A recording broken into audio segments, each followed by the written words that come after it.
টাকা নাই, হজ নাই, টাকা নাই, জাকাত নাই, কোনো যুক্ত দেওয়ার দরকার নাই। কোনো ব্যাখ্যা করার দরকার আছে? টাকা নাই তো জাকাত নাই, এটা কোনো ব্যাখ্যার দরকার নেই। টাকা নাই তো হজ নাই, এটা কোনো ব্যাখ্যারও দরকার নেই।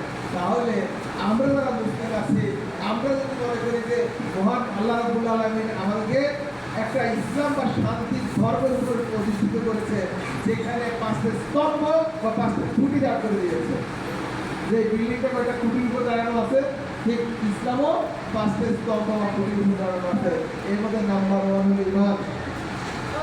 যার ঈমান আছে তার নামাজ আছে, যার ঈমান আছে তার কি আছে, রোজা আছে, যার ঈমান আছে তার যাকাত আছে, যার ঈমান আছে তার হজও আছে। তাই নামাজ, রোজা, হজ, যাকাত এই 4টা অন্যতম ইবাদত আপনার টাকার উপর নির্ভরশীল। যেভাবে বললাম নামাজ হয় না, রোজা হয় না টাকা না থাকলে।